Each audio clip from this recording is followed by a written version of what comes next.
So unfortunately, it looks like the Steam Deck is losing another game because of Linux incompatibility with the anti-cheat software that they have decided to use. This game is BattleBit Remastered. If you haven't played some of the older Battlefield games like Battlefield 2, 3, and 4, this is along the same lines as that. It runs really well, apparently. It's cheap, and it doesn't take up a lot of space, so it's basically perfect for the Steam Deck. It's a really cool multiplayer game, and it's a little bit unfortunate that they're choosing to pick an anti-cheat that runs at the kernel space and therefore is incompatible with SteamOS. The good news is, for now, you actually can play this on the Steam Deck. So if you have another option, if they decide to implement the kernel space anti-cheat with this company called Faceit, you're safe to buy it. But if the Steam Deck is the only computer that you're going to be able to have to play this game, you are sort of risking it, and it looks like they do fully intend to move to a kernel space anti-cheat and kick off all the Steam Deck players. So it looks like, according to this PC Games article, BattleBit was originally supposed to roll out with this kernel space anti-cheat, and it wasn't ready for the release, so they switched provisionally to Easy Anti-Cheat, which works at the Proton layer user space. I'll get into what these terms mean in a little bit later in this video, but BattleBit has commented that they fully intend to move to Faceit in the future, and for now they're using Easy Anti-Cheat. So if they do implement Faceit, it's going to kick off all the people that play on the Steam Deck in SteamOS.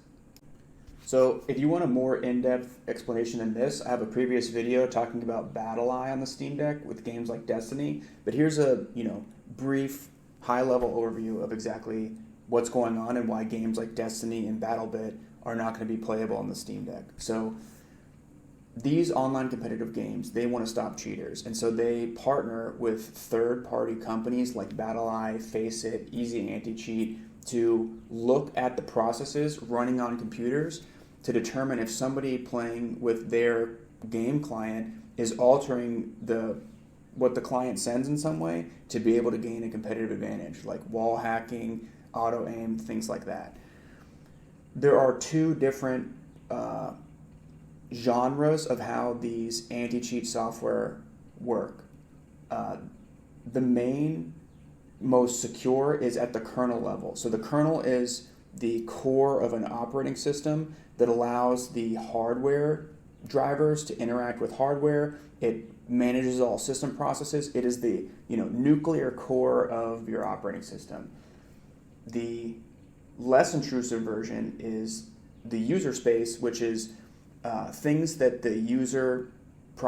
the user can start and stop without root or super user access. So for an analogy, think of it like this. In the United States, at least, we have traffic laws that we try to enforce so that people don't behave dangerously in their cars. So an analogy for a user space implementation of this are things like traffic lights, speeding cams, police. It's people and implementations trying to catch somebody doing a bad thing in the act. An analogy for a kernel space version of this is to have cars that monitor themselves and will shut off or issue a ticket or arrest you or something immediately when you violate it, right? So they have absolute super user, unbelievably privileged moderator access to exactly what's happening. That is the kernel space version of the anti-cheat. So Windows, being a private closed source operating system, they can allow any third party like these anti-cheat companies to have access to their kernel and make modifications so that they can see if you're cheating or not. Linux is an open source operating system, which means that everybody can see what the kernel code looks like, and that has two problems basically. One is these companies like Faceit and Easy Anti-Cheat, they don't want to show everybody their secret sauce, right? They're a for-profit company. They want to make money with their proprietary software, and if they just expose that for the whole world to see, I could just take their code and make my own anti-cheat software company and start making money with it, right? They don't want to do that.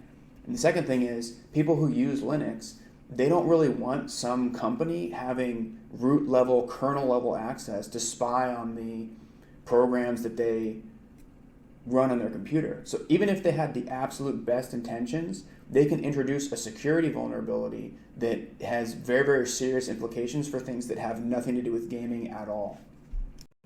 So anyway, that's it for this news in this video, but let me know if you have been playing this game, what you think. Do you plan on, playing it on the Steam Deck? What's going to happen if they change the anti-cheat? I'd like to play this game and I want to buy it, but I kind of just specifically want to play it on the Steam Deck. So I'm holding off until there's a little bit more news on whether or not they're going to stick with easy anti-cheat. Hopefully Valve can step in and, make it look a little bit more lucrative for them to play this game, to have this game available for Linux users and Steam Deck. But we'll see how it goes, and hopefully they don't do that.